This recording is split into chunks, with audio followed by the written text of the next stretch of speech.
Balance ton sport. Théo de Garrigue, ce matin dans Balance ton sport, on parle de cross et de la 18e édition du cross de Lausanne. Oui Philippe, qu'il y ait de la boue, une pluie torrentielle ou une tornade, l'élite suisse sera réunie ce samedi au bord du Léman dans le parc Louis Bourget pour la 18e édition du cross de Lausanne. Le cross est une course dans un milieu naturel et quand on le court, on s'adapte aux conditions météo. Dominique Blanc, bonjour, vous êtes l'organisateur du cross de Lausanne. On annonce du beau temps pour samedi, ça devrait aller ? Oui, jusque-là, on tient bon. On a 2 mois de pluie derrière nous, donc je pense que le terrain va être bien gorgé, mais il aura peut-être un petit peu le temps de se stabiliser d'ici là. Et puis, comme on l'a dit, le cross, ma foi, on s'adapte. C'est le coureur qui s'adapte au terrain, et pas l'inverse. Donc, voilà. Vous le connaissez bien, ce cross de Lausanne. Vous avez déjà eu des conditions un peu difficiles au niveau de la météo ? Oui, c'est arrivé, mais disons qu'on reste encore dans des contrées qui sont relativement clémente, on va dire.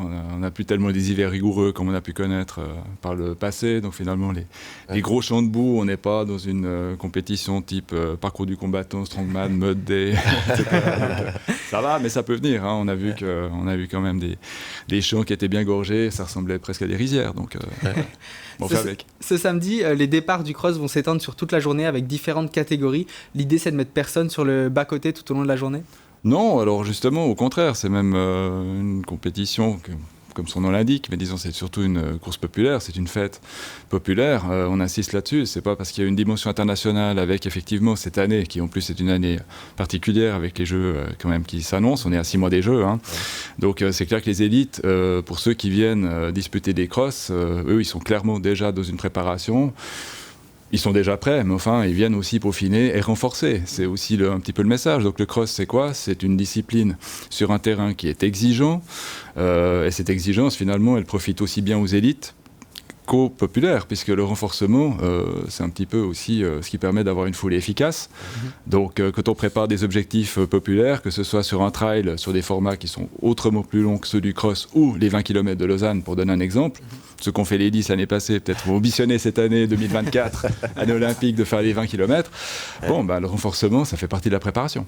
Un mot sur le tracé, c'est une boucle d'1 kilomètre qu'il faudra répéter un certain nombre de fois en fonction de sa catégorie. Il paraît que le terrain est roulant, ça veut dire quoi ? Que c'est plutôt en pente ou le plutôt roulant, pas, c'est exactement ça, c'est qu'il n'y a pas tellement de rupture de pente. En fait, au Parc Bourget, contrairement à l'histoire du cross, notamment du cross de Vidi, mais initialement le cross de Lausanne, cross de Vidi qui était dans les années 80, finalement il a été arrêté, puis il s'est déplacé au Mont-sur-Lausanne puisque le parc de Vidi n'était pas encore une zone d'activité sportive. Donc le terrain qui se trouvait à la place du Châtaignier au Mont-sur-Lausanne était plus accidenté, c'est-à-dire qu'il y avait des ruptures de pente.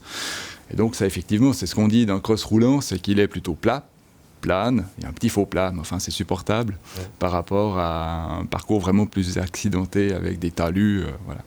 Vous le connaissez depuis longtemps, on l'a dit, ce cross de Lausanne. Comment vous l'avez vu évoluer ? Est-ce qu'il y a des directions qu'il prend depuis quelques années ? Alors oui, il y a une évolution dans le sens où, d'une part, la discipline du cross était un petit peu délaissée, alors qu'avant, c'était vraiment la préparation principale des pistards, vraiment pour l'essentiel. C'était vraiment très, très concentré sur ces aspects, on va dire, techniques, des techniciens de la course. Après, il y a eu une sorte de désaffection. C'est un sujet qui a déjà été abordé par le passé, avec, par contre, des disciplines chez les Kenyans, par exemple, où le cross est resté.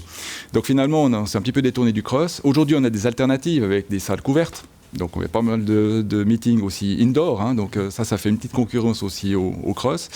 Et puis de l'autre côté, on a aussi une visibilité un peu moindre, puisque le cross a disparu des Jeux Olympiques en 1924, dernière fois qu'on l'a vu, et il a du mal à revenir, à retrouver sa place, puis malgré les instigations qui sont faites, y compris par, quand même, non des moindres, le président de la Fédération internationale, Sébastien Coe. Donc on voit que c'est quelque chose qui a un petit peu évolué, mais dont les vertus, par contre, perdurent. Et si on discute avec des entraîneurs, y compris l'encadrement des élites, ils sont acquis à la cause. J'ai pas besoin tellement de leur faire l'article pour leur dire ça serait bien si ton groupe il vient un peu se renforcer. J'ai pas besoin de les séduire beaucoup, ils viennent.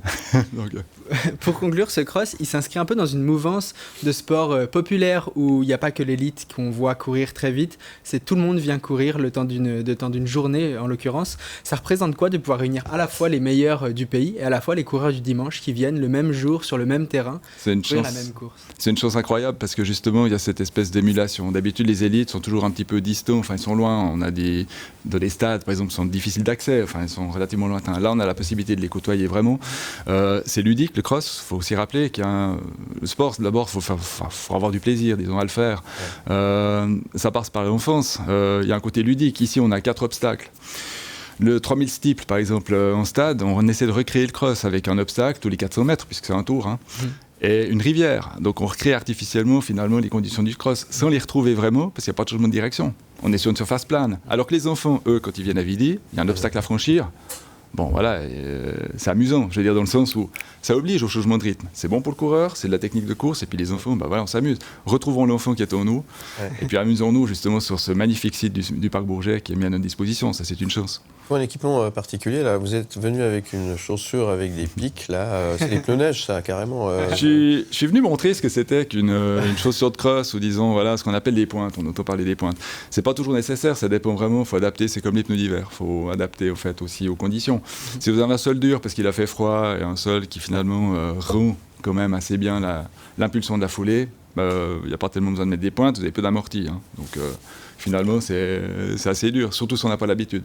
Par contre, le parcours de Vidi qui est varié, alors il est roulant, oui, mais il est varié. Donc ça veut dire qu'on a les pointes aussi, les longueurs, on peut choisir. On n'est pas obligé de mettre des 15 mm. Mais disons que ce parcours varié... Les talons à l'envers, vous mettez les pointes devant, vous. Ouais, c'est exactement ça. C'est comme les propulsions, les tractions avant, ça fait la même chose. Alors vous avez le choix en fait. Vous avez une partie finlandaise avec des copeaux de bois. Alors ça c'est génial parce que ça amortit bien. Par contre avec la pointe... il y a juste l'inconvénient, c'est que vous risquez, je l'ai vécu. Donc vous épinglez le copeau, vous l'emmenez avec vous, et puis à chaque fois que vous posez le pied, vous avez une espèce d'instabilité comme ça. Alors c'est le propre du cross, c'est d'adapter la foulée et puis d'être à l'écoute. Sur les appuis, chaque appui est incertain, vous faites un cross court 3000 mètres, vous avez 1200, avec une foulée d'1,20 m, on va dire, vous avez 1250 exercices de proprioception sur chaque pied. Donc si vous avez un copeau, vous faites avec. Soit vous arrêtez, vous l'enlevez, soit vous continuez avec, puis plus tard dans le terrain, il y a un peu de boue. Donc ça évolue aussi en fonction du parcours, mais sur la même boucle, vous allez rencontrer une portion variable. Donc la boue a retenu le copeau, puis ça fait des petits effets. Voilà. Je me suis débarrassé comme ça, je voulais pas abandonner le groupe avec lequel j'essaie de me maintenir, donc voilà, c'est l'aventure. Merci beaucoup de l'aventure. La 18e édition du Cross de Lausanne, c'est ce samedi au parc Louis Bourget. Les premiers départs auront lieu à 10h et les inscriptions sont encore ouvertes. Allez-y, inscrivez-vous. Jusqu'à vendredi. Merci beaucoup. Avec plaisir. À très bientôt. Merci de m'avoir invité. Merci beaucoup. Bonne journée.